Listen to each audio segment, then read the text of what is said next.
Tahun 2024 ini biaya hosting fee mencapai 240 miliar. Jadi surat dari Mendagri kepada pemerintah daerah Provinsi NTB menjelaskan bahwa hosting fee harus mendapatkan dukungan dari pemerintah daerah. Ini ada surat resminya ya. Jadi mulai dari Pemprov turun sampai ke kabupaten. Ini yang awalnya menjadi keresahan banyak pihak yang awalnya aduh hosting fee-nya bagaimana nih, jangan-jangan nanti batal gitu ya. Dan apakah ITDC dan juga MGPA tidak menyiapkan sebagian untuk pembayarannya begitu Pak Andi? Sirkuitnya tidak layak, ada beberapa yang tahun ini dibatalkan oleh Dorna ya. Cuman di kita persiapannya rapi, sirkuitnya beres, homologasinya juga kemungkinan besar pasti didapat. Jadi hanya karena masalah financial ini. Baik Pak Andi, ini ada titipan banyak pertanyaan dari pecinta motorsport yang sepertinya ada banyak kekecewaan tahun lalu menunggu-nunggu parade riders, tetapi ternyata yang parade bukan riders utama MotoGP. Kalau tahun ini bagaimana? Apakah kekecewaan itu akan muncul kembali, Semeton? Pertanyaannya banyak yang nanya, kenapa sih mesti nonton balap? Ya kalau saya suka atau enggak, ini Indonesia. Dan kalau kita melihat akomodasi mahal, tiket mahal, pesawat mahal, semuanya mahal, setujukah Pak Andi kira-kira untuk menonton atau menyaksikan perhelatan MotoGP itu sesuatu yang mahal?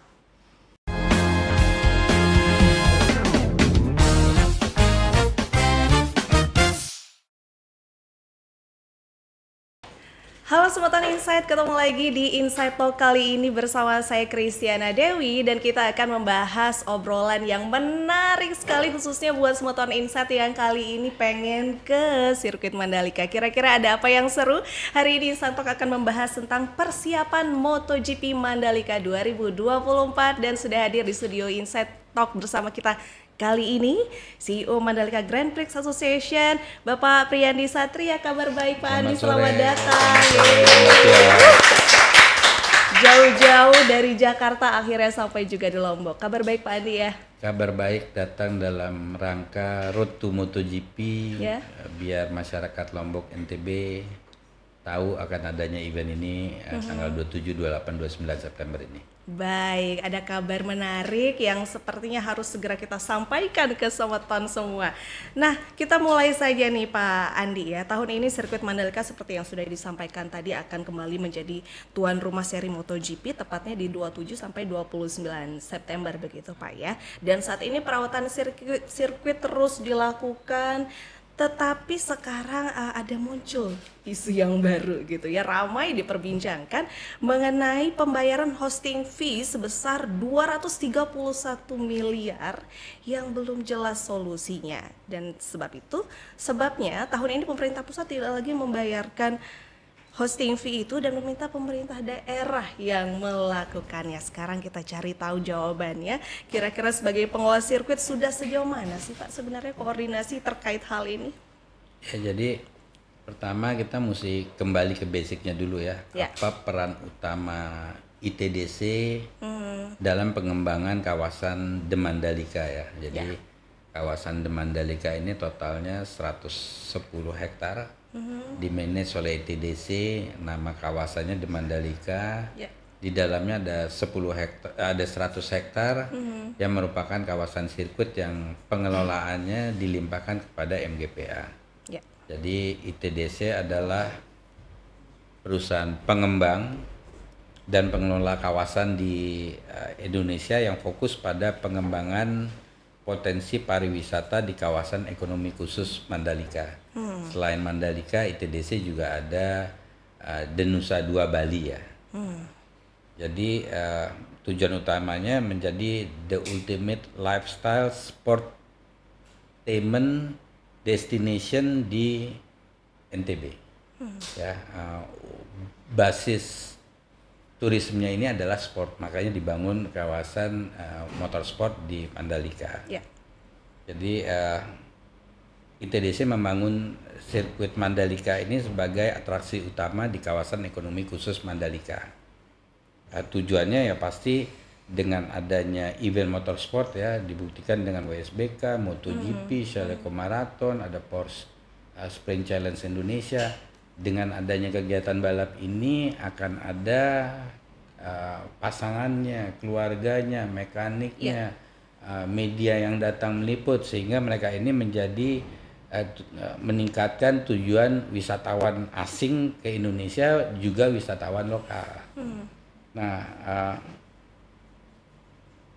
MGPA sebagai unit usahanya ITDC ditugaskan mengelola kawasan ini ya. Jadi kita sudah melangsungkan sejak 2021 WSBK, MotoGP. MotoGP berarti yang sekarang sudah ketiga, WSBK 3 kali. Di luar itu kita juga banyak orang kan mikir cuman MotoGP, WSBK ya, tapi kita sendiri sudah punya berbagai event internasional ya. Ada Asia Leko Marathon, ini udah tahun ini tahun ketiga. Kemudian kita ada Asia Road Racing Championship. Malah kita sendiri juga sudah membuat event lokal yang namanya Mandalika Racing Series, yang statusnya merupakan kejuaraan tertinggi di Indonesia ya, statusnya kejuaraan nasional. Jadi di Mandalika Racing Series kita juga menelurkan bibit-bibit pembalap baru yang tahun lalu sudah ikutan sampai ke Asia. Itu pembukaannya sebelum pertanyaan yang lebih susah lagi nih. Baik, siap Adi. Ada kabar menarik apa sepertinya yang ingin disampaikan lagi sebelum masuk ke jawaban mengenai isu dari hosting fee ini? Masih ada lagi Pak Andi? Ya, alhamdulillah kalau saya sangat senang dengan perkembangan sirkuit ya. Sirkuit ini dari 1 tahun 365 hari, namun bagi kami ini cuma 265 karena dikurangi 3 bulan ini berupa musim puasa dan lebaran, kemudian musim hujan itu 3 bulan 100 hari kurang lebih ya, jadi 365 dikurangin 100 tinggal 265. Dari 265 per hari ini pemanfaatan sirkuit ini sudah 150 hari lebih ya. Baik. Jadi sungguh sangat bagus sekali perkembangan. Tahun lalu kita closing di 180 hari dalam 1 tahun. Artinya kan sirkuit ini senantiasa dipakai, senantiasa beroperasi, senantiasa memberikan dampak ekonomi bagi masyarakat sekitar ya. Kenapa? Karena dari 150 hari atau 180 hari ini pasti ada petugas medis, pasti ada petugas marshal, pasti ada petugas lintasan, ada kebersihan. Kemudian contohnya kayak Mandalika Racing Series ini 150 pembalap kali 5 orang dah per timnya ya. Itu hampir 750.000 mana kita hitung ya. Ini kan butuh makan, butuh penginapan selama Kamis, Jumat, Sabtu, Minggu, Senin gitu ya. Itu waktu pertama kali. Kemudian setelah MRS berjalan tahun pertama, ternyata ada juga tim yang membuat motor khusus untuk MRS ya. Tim ini nggak mau bawa motornya pulang lagi ke luar dari sini karena biaya transportnya segala. Jadi ada beberapa rumah penduduk di depan Mandalika yang disewa, dikonvert, dijadikan tempat penitipan storage kendaraan-kendaraan motornya mereka gitu ya. Saya tanya ya lumayan disewanya. Mereka hitung-hitungan daripada bawa motornya pulang, mendingan sewa satu rumah, dijadiin base campnya mereka, taruh peralatan, taruh motor segala. Jadi memang bisa dikatakan produktivitasnya meningkat dari tahun ke tahun begitu Pak Andi? Ya, produktivitasnya meningkat. Kemampuan marshal kita juga selalu kita edukasi ya. Kita datangkan trainer dari luar negeri. Tahun ini sudah 1 kali trading oleh FIM dari Australia sebelum Asia Road Racing. Minggu depan akan datang lagi trainer dari Australia. Final sebelum MotoGP untuk refreshment ke mereka ya. Apa saja yang berbeda dengan tahun lalu. Jadi nanti minggu depan datang untuk mentraining 300-400 marshal kita yang akan bertugas. Baik, tadi sempat disinggung mengenai FIM juga, dan ternyata FIM juga menargetkan semua persiapan selesai pekan ini begitu Pak Andi ya. Tetapi masih kembali lagi ke masalah hosting fee itu tadi. Kira-kira sudah sejauh mana koordinasi dengan pemerintah daerah terkait ini Pak Andi? Oke, jadi khusus pertanyaan hosting fee ya. Jadi kita mesti mundur ya. Jadi hosting fee ini dimulai dari MotoGP 2022, di mana saat itu pemerintah membayar nilai keseluruhan hosting fee ya. Jadi dibayarkan oleh pemerintah langsung. ITDC hanya membayar biaya penyelenggaraannya. Jadi biaya penyelenggaraan ini adalah biaya kita bagi ya. Biaya penyelenggaraan ini dibagi biaya race dan non race. Plus satu lagi side event. Jadi race itu yang berhubungan dengan balapnya. Kemudian yang non race adalah supporting untuk balapnya. Yang non race ini itu di area pedok luar segala ya. Termasuk menjaga kedatangan penonton dari kita sebutnya tier 4 ini satu pulau NTB ya. Dari Lembar, dari bandara itu termasuk non race-nya. Yeah. Kemudian side event-nya ini festival musik apapun yang kita selenggarakan. Jadi itu ditanggung oleh ITDC dan MGPA. Tentunya ITDC MGPA ini mencari sponsor, berusaha sendiri untuk mendapatkan beneficial financial ya. Yeah. Dengan sistem barter promo atau barter apapun yang sama-sama menguntungkan. Itu di 2022. Baik. Nah, di 2023 biaya ini hosting fee diambil alih oleh Kemenparekraf ya melalui suatu program Kemenparekraf melakukan sponsorship melalui IP-nya mereka Wonderful Indonesia. Jadi di 2023 banyak sekali branding Wonderful Indonesia, kompensasinya dengan senilai uang hosting fee, di mana nilai ini sama dengan benefit yang mereka dapatkan karena event MotoGP ini kan disiarkan live di seluruh dunia ya. Dengan TV, dengan online, dengan streaming segala ya. Jadi branding mereka kita tayangkan kompensasinya sebagian dari hosting fee. Nah di 2024 ini ITDC diminta untuk mencari alternatif sendiri pembiayaan.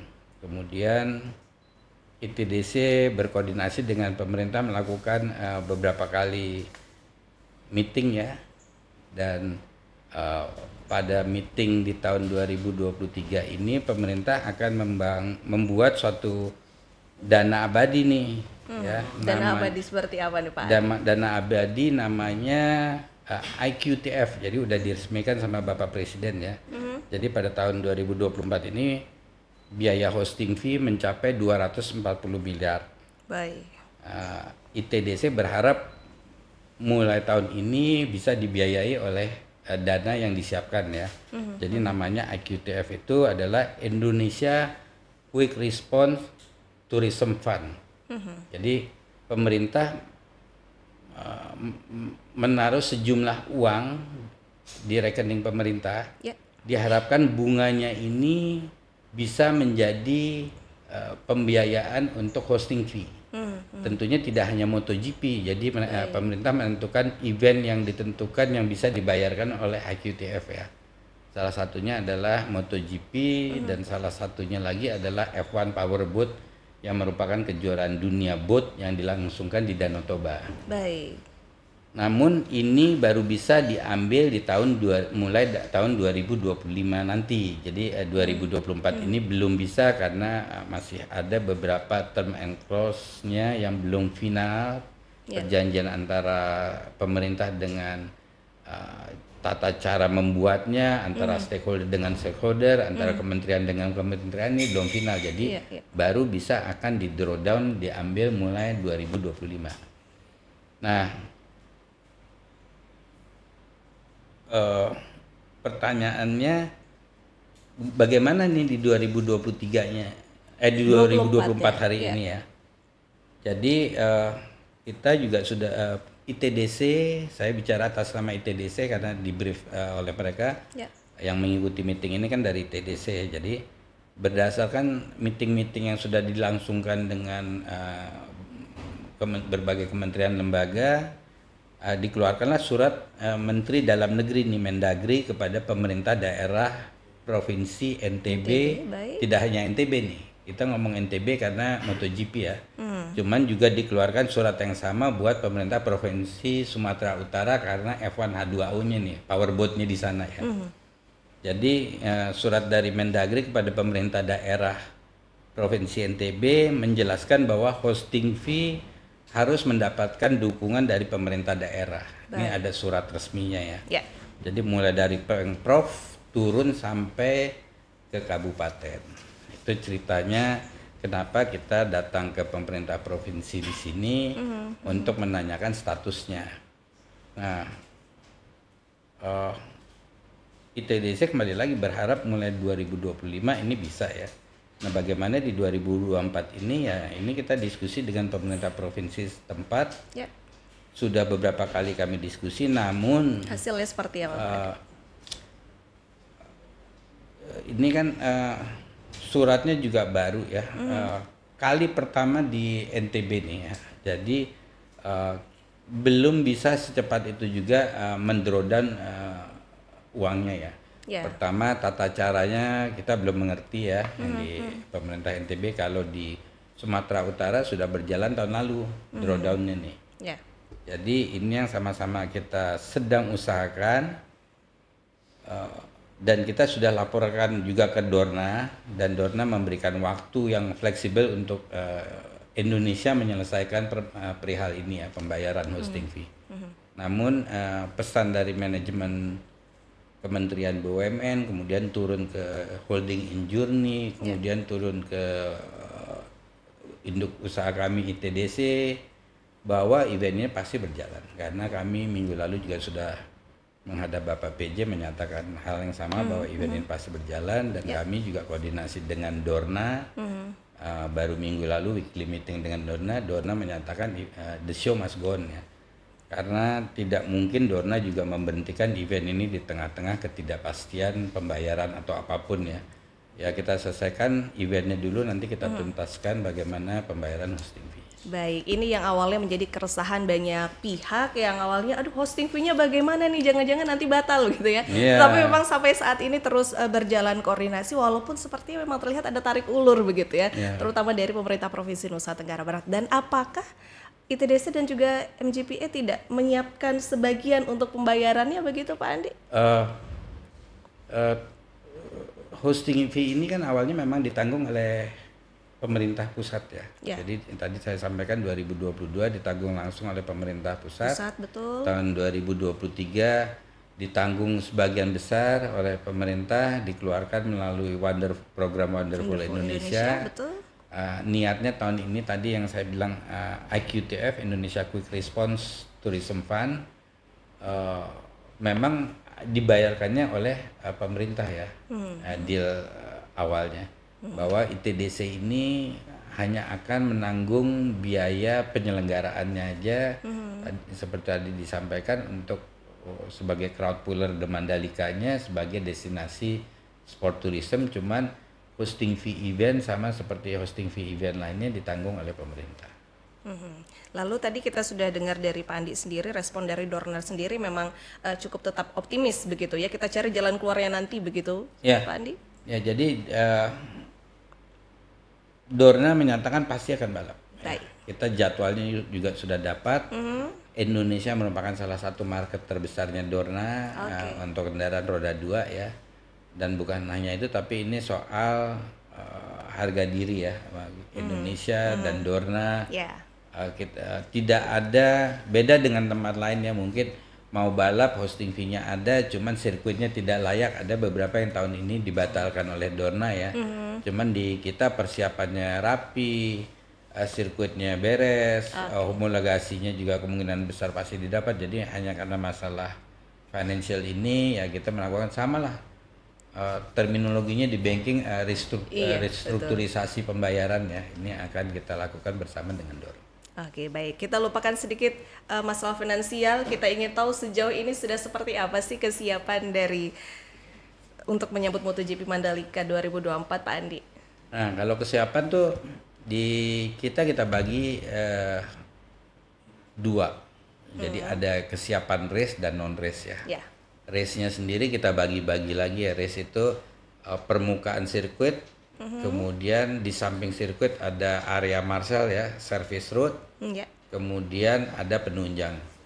Kalau permukaan sirkuit sendiri, alhamdulillah tidak ada sesuatu yang material susah dikerjakan ya. Jadi apa yang beda tahun lalu dengan tahun ini mesti melakukan penambalan di permukaan sirkuit ya. Ada kenapa tahun lalu dipakainya berapa kali, yang jatuhnya cuma berapa motor. Kalau yang sekarang sirkuit ini udah banyak goresan karena hampir 150 hari make tuh ada motor yang jatuh, ada ini. Jadi kemarin kita lihat ada 175 titik yang mesti ditambal ya. Itu nggak masalah.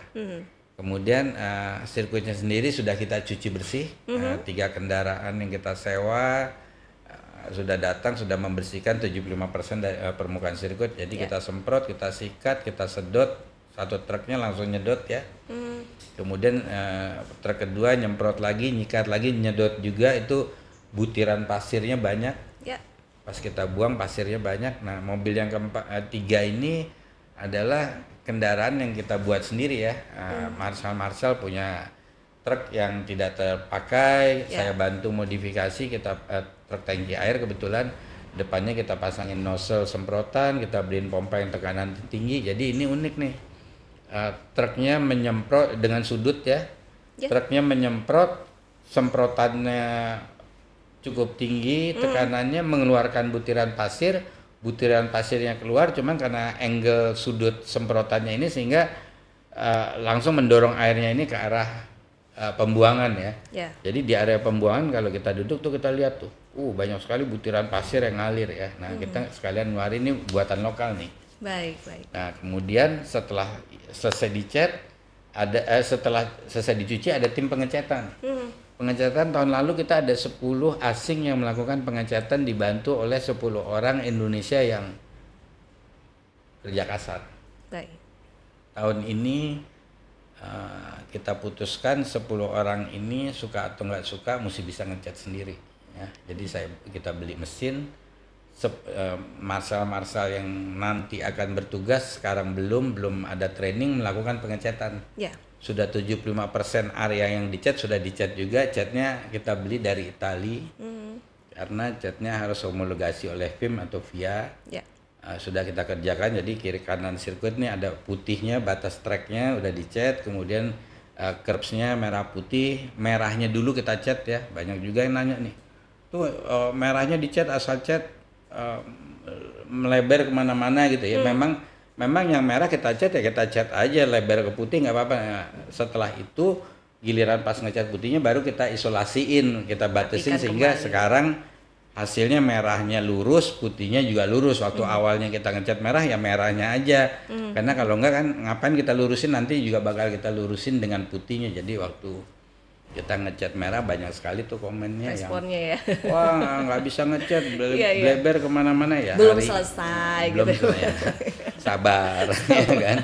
Jadi sekarang di YouTube kemarin saya lihat juga udah lihat hasil catnya bagus. Jadi dicucinya sudah, dicatnya sudah. Event terakhir kita adalah Mandalika Festival of Speed ya. Sebenarnya event itu kita manfaatkan buat ngecek berbagai peralatan. Semua event yang ada itu sebenarnya salah satu tujuan kita ngadain event juga ngecek ya. Jadi dengan adanya Mandalika Festival of Speed tuh semua alat-alat kita hidupin. Kita tahu ada 2 digital flag yang tidak hidup. Kita menemukan ada satu LED yang sudah mulai flicker kelap-kelip. Oh ini bakal rusak ya. Jadi sejak Mandalika Festival of Speed kita sudah beli 2 LED untuk menggantikan yang rusak.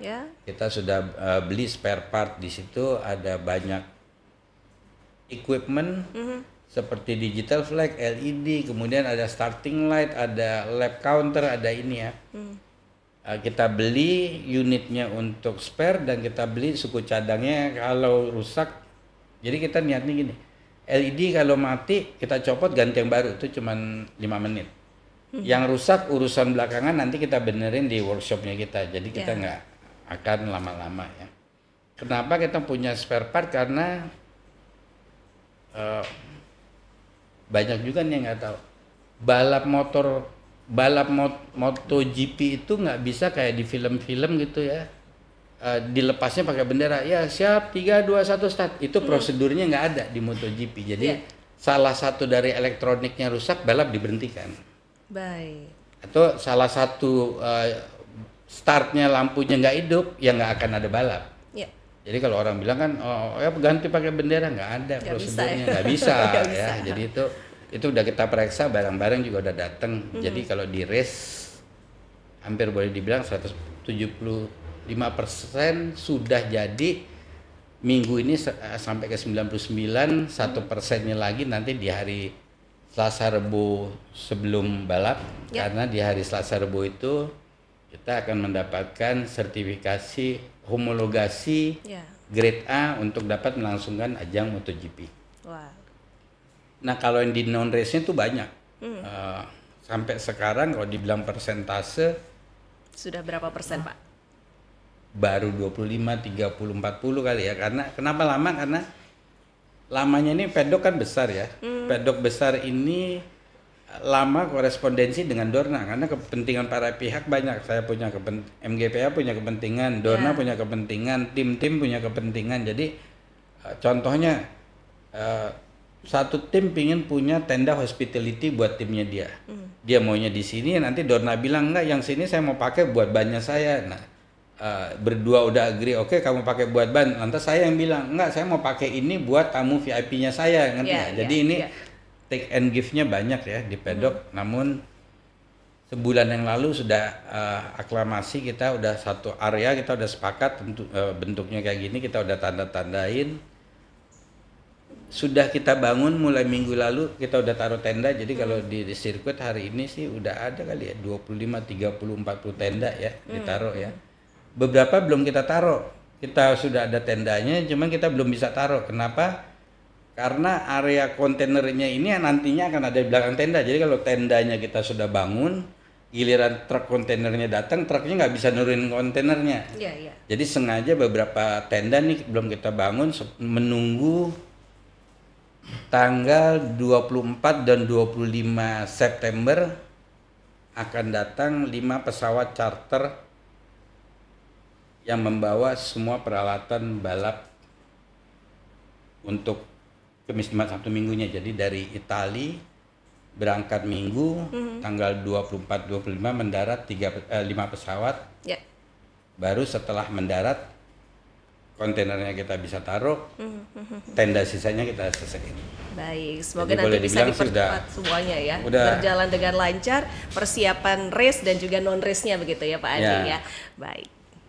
Ya, Semeton Insight, kita masih ngobrol-ngobrol seru bareng Pak Andi hari ini, dan kita boleh refleksi sedikit Pak Andi ya di perhelatan MotoGP 2022-2023. Kita sudah sampai di 2 kali menjadi tuan rumah MotoGP, dan capaiannya dari catatan dari 2 seri itu pun luar biasa.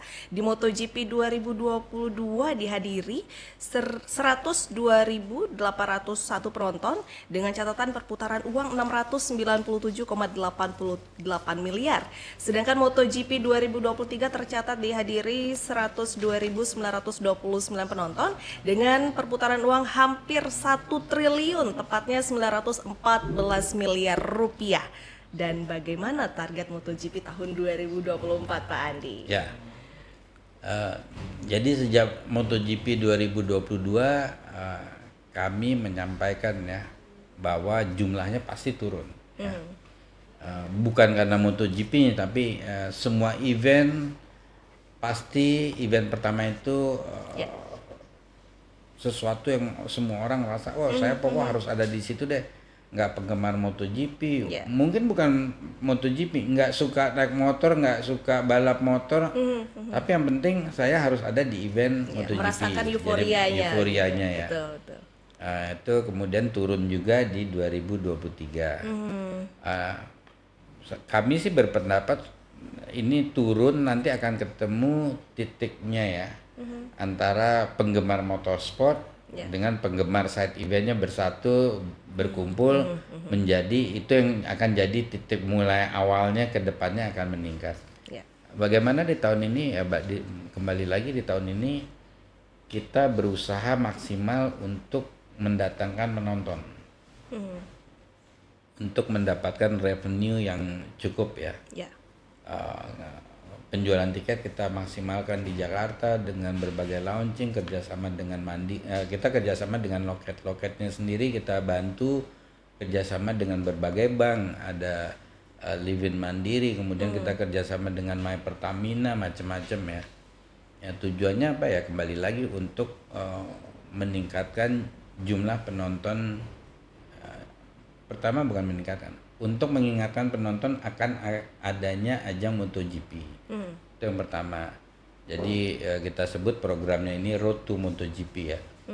Mandalika Festival of Speed ini juga salah satu event Road to MotoGP. Di event Mandalika Festival of Speed kita juga promo, kita ngasih tahu akan adanya event MotoGP, kita jualan tiket, semuanya kita kaitkan menuju MotoGP. Itu juga di Jakarta ya, ada berbagai kegiatan, ada berbagai launching, semuanya Road to MotoGP untuk mengingatkan, dan ujung-ujungnya pastinya supaya jumlah tiket yang terjual ini bisa senantiasa tambah hari tambah banyak. Baik, berarti memang program Road to MotoGP sudah dilaksanakan begitu Pak Andi ya? Minggu lalu kita dadakan bikin, kebetulan kan di tempat kita manajer sportnya Mas Denny pribadi ya, dengar ada acara drifting komunitas di Bali, berapa puluh mobil ya, kita dadakan bikin mobil brandingnya Road to MotoGP karena Mas Denny sendiri merupakan juara drifting di Indonesia ya, jadi dia langsung berangkat dari Mandalika, mobilnya branding, langsung ikutan di Bali, malah sebagai trainer untuk ngajarin teman-teman. Tapi kita branding Road to MotoGP dan jualan tiket juga di sana. Baik, berarti semua sudah dilaksanakan. Lalu pekan ini kira-kira sudah sampai sejauh mana pencapaian penjualan tiketnya Pak Andi? Ya, sejauh ini sih kita masih usaha terdistribusi, baik itu penjualan maupun undangan tamu-tamu khusus ya. Ya sudah sampai 50-70% ya. Kita sedang pastikan siapa aja yang akan hadir, karena undangannya sudah kita sebar. Tentunya selain disebar, kita mesti memastikan tamunya datang atau tidak ya. Beberapa tamu yang tidak datang karena kesibukannya ini, kita carikan penggantinya untuk tetap menjadi komplimen di kita. Iya, baik Pak Andi, ini ada titipan banyak pertanyaan dari pecinta motorsport yang sepertinya ada banyak kekecewaan tahun lalu, menunggu-nunggu parade riders, tetapi ternyata yang parade bukan riders utama MotoGP. Kalau tahun ini bagaimana? Apakah kekecewaan itu akan muncul kembali? Semeton kita langsung tanya Pak Andi, bagaimana Pak Andi? Jadi tahun lalu ini kan pertama kali kita bikin di Mataram ya. Riders meet and greet lah. Ternyata Dorna tidak mengizinkan pembalapnya naik motor yang di Mataram. Sehingga di last minute terjadi kekacauan itu ya. Nah di tahun ini kita propose, kita sediakan trailer yang dipakai buat keliling sirkuit ya. Kan kita ada trailer yang buat riders greeting penonton-penonton di grandstandnya ya. Trailer ini kita propose untuk bawa pembalap dari di Mataram nih mulainya ya. Jadi karena kita propose, Dornanya setuju, kita mintakan pembalap MotoGP tier 1-nya nih ya. Kalau yang sebelumnya kan tier 2, tier 3 lah ya malah. Baik. Jadi kita juga sudah bicara ke Dorna dan dapat konfirmasi nih. Kita dapat konfirmasi, ini contekannya ini masih baru keluar nih, ini masih. Kira-kira Semeton pengennya siapa? Coba suaranya. Jadi yang kali ini pembalap MotoGP didampingi random oleh Moto2 dan Moto3 ya. MotoGP-nya nih kita confirm yang pasti ikut adalah George Martin, Francesco Bagnaia, Marc Marquez, Enea Bastiani, Brad Binder, Pedro Acosta, dan Maverick Finale. Itu udah pasti ya. Siap, terima kasih Dorna. Jadi nanti jalan, kita berhenti, pembalapnya akan turun, meet and greet, ketemu bersentuhan langsung dengan masyarakat di NTB. Wow, bersentuhan langsung. Selanjutnya Pak Andi, ini kan banyak kabar baik yang ingin kita dengarkan. Kira-kira kejutan apa lagi yang nanti akan muncul di perhelatan MotoGP 2024? Ya, kita juga baru closing, jadi tadi pembalap kita baru closing awal minggu ini ya. Di luar itu mengusung tema Spirit of Indonesia. Jadi perhelatan ini bukan hanya mengenai ajang balap motor Grand Prix saja ya. Kita juga akan menampilkan di opening MotoGP tahun lalu, kita menampilkan 7 menit mengenai NTB ya. Di situ ada gendang belik segala ya. Tahun ini jumlahnya tetap harus 7 menit. Kenapa 7 menit? Karena memang hitungan dari Dorna itu dari mulai pintu mau dibuka sampai pintu ditutup start itu hanya boleh 7 menit, karena kembali lagi waktunya mereka sangat ketat sekali karena disiarkan live, helikopternya sudah standby, kameranya udah on, di negara penerima siaran juga udah siap ya. Jadi tahun ini kita akan manfaatkan 7 menit ini untuk menjelaskan mengenai keberagaman budaya, seni, keramah tamahan masyarakat Indonesia dalam 7 menit. Jadi tariannya sedang dibuat, sedang dikoreografikan ya. Gimana dalam 7 menit bisa menampilkan mengenai Indonesia. Dan disaksikan seluruh dunia. Seluruh dunia, 7 menit ini disaksikan seluruh dunia. Kemudian ini tarian ini juga pertama kali dilakukan di Dorna ya. Karena untuk 7 menit menampilkan keberagaman Indonesia, ini jumlah penarinya pada saat opening ceremony itu ada 250 orang. Wow. Mereka nanya, 250 ini keluar masuknya aja udah 7 menit, dia bilang. Kita bilang kita jamin 250 orang ini masuk selesai 7 menit udah selesai. Jadi Dorna mengizinkan itu 250 sebagai bukti dari keragaman, Bhinneka Tunggal Ika. Kemudian terakhirnya adalah info bahwa mulai saat eventnya ini Jumat Sabtu Minggu, jadi Jumat malam. Kalau dulu kan Sabtu malam aja ya, nggak malam, Minggu malam. Nah kalau sekarang Jumat malam, Sabtu malam sama Minggu malam. Wah, full ya Pak ya. Full 3 hari berturut-turut ya. Jadi yang menghadirkan band-band dan musisi ternama seperti Slank. Wow. Slanker siap-siap. Ada band. Wow. Geisha. Gigi. Gea Yubi.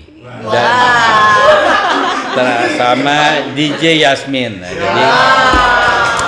jadi ini kita sudah ini baru nih datangnya samaan dengan pembalap ya. Jadi di minggu ini kita closing, di minggu ini kita promosikan. Balap yang hobi balap silahkan nonton balap sambil menikmati keseruan saat event ya. Kembali lagi pertanyaannya banyak yang nanya, kenapa sih mesti nonton balap? Ya kalau saya suka atau enggak, ini Indonesia. Kita mesti buat event ini ramai. Ini bukan soal kita nggak ada pembalap Indonesianya di situ ya. Cuman ini melalui MotoGP kita memperkenalkan Mandalika, Lombok, NTB, Indonesia dan Merah Putih. Jadi itu alasan kenapa kita juga mesti datang menyaksikan langsung, memberikan semangat supaya event ini ramai, supaya dunia tahu ada yang namanya Indonesia di dalam globe ini ya, dalam bola dunia ini ada sebuah negara namanya Indonesia yang dalam 7 menit tadi menampilkan keramah tamahan, seni, budaya, keberagaman, supaya ujung-ujungnya wisatawan asing datang ke Indonesia dan tentunya wisatawan lokal juga yang tadinya nggak tahu Lombok Mandalika jadi terbang ke sini untuk sebagai destinasi wisata. Dan tercatat Indonesia menjadi tuan rumah MotoGP yang luar biasa gitu ya. Baik, Motor Insight kita masih akan melanjutkan ngobrol seru bareng Pak Andi hari ini. Kita akan membahas tentang isu yang sepertinya muncul setiap tahun. Akan ada kenaikan harga akomodasi di Pulau Lombok yang mengikuti gelaran MotoGP di Mandalika. Dan harga hotelnya naiknya gila-gilaan gitu Pak Andi. Harga pesawat juga mahal. Bahkan pelaku usaha lokal juga sering dituduh aji mumpung gelaran MotoGP. Kira-kira bagaimana nih Pak Andi? Apakah ini menjadi tantangan terberat dalam mensukseskan perhelatan MotoGP 2024? Ya. Terima kasih nih pertanyaannya, susah-susah gampang. Jadi gimana? Kalau saya netral melihat kenaikan ini sesuatu yang boleh ya. Naik harus menurut saya sih wajar ya. Eventnya ramai, marketnya ada jumlah. Ini kan soal pembelinya berapa banyak, penyedianya berapa banyak, terjadi teori ekonominya ya. Jadi kalau naik sih boleh-boleh saja, di tempat lain juga naik ya. Tapi memang benar tingginya harga akomodasi saat ini akan menjadi sebuah kendala kalau tidak dikontrol ya. Naiknya ini bisa menjadi sesuatu yang harganya sangat drastis sekali ya. Jadi kami juga dalam weekly briefing ada forum dengan Bapak Menteri Parekraf bersama Kepala Dinas Pariwisata NTB Bapak Jamaluddin Maladi menjelaskan bahwa tingkat okupansi hotel berbintang di zona 1 Mandalika mencapai 90% ya, udah besar, tinggi sekali ya. Sementara di Kota Mataram masih 45-50%. Nah, beliau membentuk Satgas bersama Bupati Lombok untuk mengantisipasi masalah kenaikan harga hotel di Mandalika. Ini zona 1-nya ya. Kemudian antara Mandalika dengan Mataram ini zona 2-nya dan di zona 3-nya. Dengan upaya ini diharapkan harga kamar selama penyelenggaraan ajang MotoGP bisa terjangkau ya oleh masyarakat. Nah, benar nggak sih naik? Kalau saya bilang benar, ya memang fakta. Kenapa kami sendiri di MGPA per hari ini mungkin sudah booking 100 kamar ya. 100 kamar ini kalau dibilang naik dari harga berapa? Jadi ada yang 3 kali lipat dari harga normal. Normalnya ini berapa? Karena normalnya Januari dengan normalnya Juli itu beda ya. Iya. Jadi normalnya Januari misalnya 900.000, normalnya di Juli udah 1,5 juta, 3 kalinya kalau 3 kali dari 1,5 juta kan 4,5 juta. Sementara kalau 3 kalinya dari 900.000 2,7, ini kan naik 100% sendiri ya. Itu pertama. Normal dari normal berapa? Kedua, adanya minimum stay. Ya, minimum stay-nya tuh kalau saya rata-ratakan antara 5 sampai 7 hari ya. Baik. Umumnya sih 5 deh, 5 paling banyak ya. Jadi kalau naik 3 kali lipat dari harga yang sudah tinggi, kemudian minimum stay-nya 5 malam, itu jatuhnya cukup besar ya. Buat kami MGPA contohnya nginep di beberapa villa-villa yang memang kita sudah kontrak lama, biayanya sangat murah ya. Namun kami mengundang tamu-tamu, ada kementerian, lembaga, stakeholder, berbagai official dari SPANG yang ngerti teknis kita undang untuk jadi advisor. Ya 100 kamar sih buat kami harganya mahalnya minta ampun ya. Kalau sudah naik 3-4 kali lipat dikali 5 malam itu besar ya. Nah dampaknya apa? Dampaknya juga salah satunya adalah ya memang harga pesawat sekarang semua orang juga tahu ke Lombok, lupakan zaman dulu bisa di bawah 1,5 ya. Sekarang rata-rata 1,5, 1,7, 1,8 itu kalau seatnya ada. Saya seumur-umur ke Lombok selalu naik ekonomi ya. Baru 1 bulan belakangan ini aja dipesenin bisnis ya. Kenapa? Ya nggak bisa lagi kayak zaman dulu deh. Mau pulangnya kapan Pak? Oh nanti aja besok pesennya. Ya giliran besok pesen udah jamin 1 hari itu habis. Yang tersisa pasti tinggal bisnis. Jadi bisnis sekarang 4 juta, 5 juta, ya mahal. Jadi datang ke Lombok dan pulang dari Lombok ke Jakarta ini juga bukan seperti zaman dulu yang hari ini ingat mau pergi besok pesen 50-50 sekarang. Kalau dulu dijamin ada. Kalau sekarang 50-50, 50-nya itu mungkin dapat bisnis. Kalau yang ekonominya udah susah. Ya, ini saya buktiin berkali-kali. Ditanya pulang besok, gampang ya. Pulangnya pasti pakai bisnis. Jadi pertama pesawatnya mahal, ketersediaannya susah, kemudian hotelnya juga mahal. Nah, ini yang kita mau cari nih, penonton yang mana nih? Penonton di kita kan ada dua nih, ada yang Royal Deluxe yang mahal, ada penonton yang reguler. Dua-duanya kan jadi nggak matching nih. Udah bayar pesawatnya, habis pulang pergi, taruh kita ngomong 8 juta, hotelnya 30 juta. Udah 38 juta, beli tiket nonton grandstand A, B, C, D, F, G, H, I, J, K yang 1 juta, kan jadi nggak matching nih, bayar tiketnya 10 juta, nontonnya yang 1 juta. Ya, atau bayar yang 8 juta, mesti beli yang 20 juta juga mahal banget gitu. Jadi ini menimbulkan kebingungan ya di masyarakat nih, nontonnya seperti gimana, bed. Tapi kembali lagi mungkin ini karena baru tahun pertama, tahun kedua, tahun ini tahun ketiga ya. Ya tentunya MGPA berharap ini bisa berubah ya, supaya sustain ya. Ya waktu pertama euforia oke, cuman sekarang kita mesti mikir nih. Dorna ini sesuai perjanjian masih 8 tahun lagi ya. Kontraknya 10 tahun, masih 8 tahun lagi. Ini 8 tahun ke depan ini mau diapain nih? Apakah kita akan pesta di tahun pertama, kedua, ketiga, kemudian ini menjadi tolok ukur masyarakat umum lainnya dan internasional lainnya?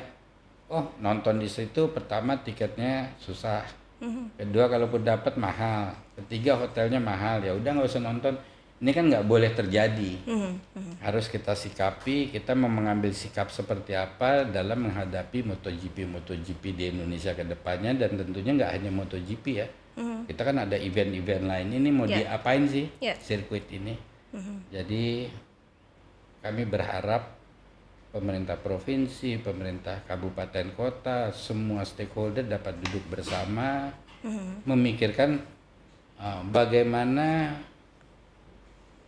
mempergunakan sirkuit ini untuk mendapatkan keuntungan bagi masyarakat umum, pemerintah provinsi, pemerintah kabupaten kota untuk tahun-tahun ke depannya, nggak hanya sekali 2 kali. Jadi itu sangat kita tunggu, duduk bersama untuk memikirkan ke depannya kita mau seperti apa. Baik, kalau tadi sudah dibahas tentang kenaikan harga akomodasi, dan benar apa disampaikan Pak Andi, itu harganya bisa naik sekitar 3 kali lipat dari harga normal, dan itu memang sudah diatur sendiri oleh peraturan gubernur ya, Semeton Insight. Dan kalau kita melihat akomodasi mahal, tiket mahal, pesawat mahal, semuanya mahal, setujukah Pak Andi kira-kira untuk menonton atau menyaksikan perhelatan MotoGP itu sesuatu yang mahal? Ya kembali lagi ya, adanya sirkuit ini buat keuntungan siapa? Kalau kita sebagai masyarakat NTB, kemudian sebagai pihak yang atas nama negara, atas nama pemerintah mengelola NTB ini ya, betapa beruntungnya tadi saya bilang, betapa beruntungnya dapat sebuah sirkuit di NTB. Ya, tiba-tiba dibangunkan pemerintah, ada barangnya, tinggal kita karyakan untuk jadi pendapatan bersama, untuk jadi kemakmuran bersama, untuk mendatangkan wisatawan sebanyak mungkin. Uang beredar, dampak ekonomi ini kan nggak kelihatan ya. Saya potong rambut di depan warung Sulawesi, dia sih nggak ada hubungan sama MotoGP ya. Cuman saya ngobrol, anak muda, baik. Dia bilang sih dia pendapatannya lebih banyak. Tadinya sebelum MotoGP dia cuma sekian orang yang potong rambut, sekarang dia lebih banyak. Saya tanya kenapa bisa lebih banyak? Ya mungkin dia pengusaha restoran yang restorannya didatengin pembalapnya bapak. Tadinya dia potong rambutnya di tempat lain yang mungkin lebih murah karena sekarang dia punya uang, dia sekarang potong rambut di tempat saya sih 2 kali lipat 3 kali lipat jumlah yang datang. Jadi lantas dengan kamu datang ini ya, dengan datang 2-3 kali lipat ini saya punya uang lebih banyak Pak, saya sekarang lebih sering jalan-jalan, makan di sini, uangnya pindah ke tangan lain lagi. Jadi dampak ekonomi uang berputar ini kan wujudnya nggak kelihatan ya, cuman saya yakin dengan penyelenggaraan MotoGP, dengan berbagai event yang dibuat ITDC, MGPA di sini, pasti dampak ekonomi uang berputarnya banyak. Uang berputar banyak tanpa dirasa pasti sampai ke kita suatu saat. Ya. Jadi itu positifnya begitu. Menurut ya saya Pak sangat Andi. positif. Baik, sedikit lagi Pak Andi, kalau tadi masih membahas tentang harga, kisaran harga dari akomodasi, kira-kira ITDC atau MJPA sendiri sudah pernah melakukan studi banding tidak terkait harga itu sendiri? Oke. Studi banding. Kalau studi banding, jadi tahun lalu tahun lalu saya nonton MotoGP 2023 di luar negeri ya, di Sepang. Fakta bahwa, dan hari ini juga ya, fakta bahwa antara 6 juta sampai 10 juta itu banyak sekali travel agent yang menawari paketnya. Paketnya itu udah hotel, akomodasi, dan diantar ke tempat venue Sepangnya, sama nontonnya itu 7 jutaan ya. Itu datang dari Jakarta ya. Kalau di Indonesia sendiri dari Jakarta sampai Mandalikanya aja tadi udah ya kurang lebih menurut saya 5-6 jutaan ya. Taruh kita bisa murah-murah 5 juta lah pesawatnya, 5 juta. Hotelnya udah minimal hotel yang kan kita lihat ya, yang biasa berangkat nginepnya misalnya di hotel kelasnya seperti Santika lah, bintang 3 standar bintang ya. Ya bintang 3 standarnya udah mahal. Sehingga di sini berangkat dengan 5 juta, hotelnya udah 15 jutaan, udah 20 jutaan. Itu per satu orang loh. Kalau 2 orang udah 40. Sementara kalau di luar negeri masih jauh di bawahnya ya. Apa pelajaran saya tahun lalu, saya berangkat bawa 4 orang dari sirkuit ya untuk melihat ya. Kita berangkat nginep di pusat kota, hotel bintang 3, di bawahnya mall.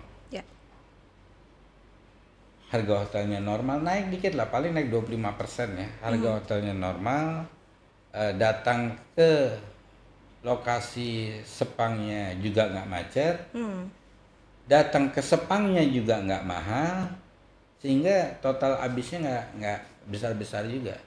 Yang mengherankan, saya nemuin satu gerombolan orang nih ya, 60, 65 ya, bersebelas. Ini geng kuliah katanya, bukan geng kuliah, geng SMA. Jadi geng SMA udah berumur lantas jadi deket ya.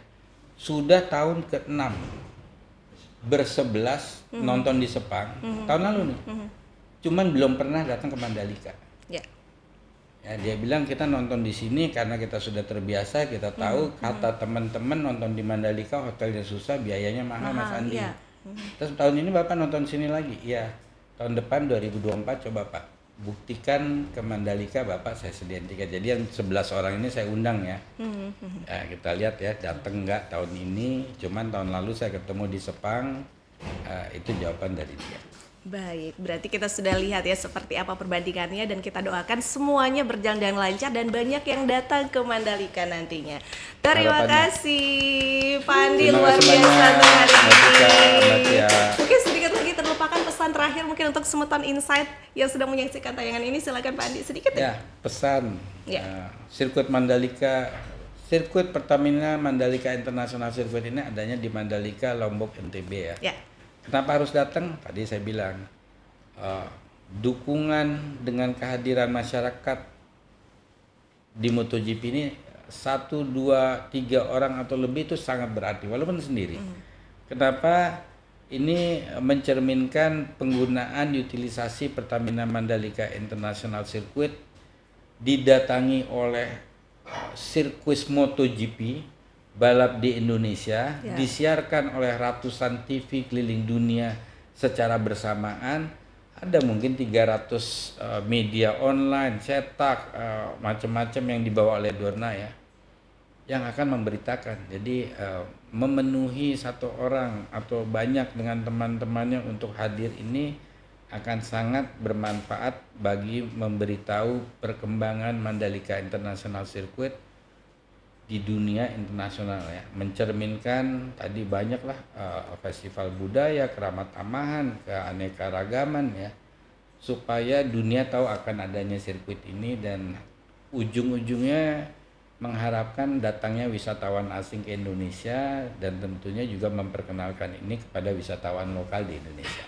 Baik. Jadi ditunggu kedatangannya di Pertamina Mandalika International Circuit, ajang Pertamina Grand Prix of Indonesia 2024 tanggal 27, 28, 29 September 2024. Terima kasih sekali lagi Pak Andi waktunya untuk hari ini. Semoton Insight kita sudah sama-sama ngobrol seru bareng CEO Mandalika Grand Prix Association, Bapak Priyandi Satria yang sudah bergabung bersama kita di Insight Talk kali ini. Sukses selalu Terima Pak Andi. kasih. Semoga kita bertemu lagi di kesempatan selanjutnya. Ketemunya di sirkuit dong. Kalau nggak ada sirkuit, jadi mesti ketemu Batia di sirkuit. Siap. Dan terima kasih juga buat Semoton Insight yang sudah menyaksikan Insight Talk kali ini. Jangan lupa subscribe, like, dan komen. Dan jangan lupa follow Insight Lombok di kanal media sosial. Sampai jumpa.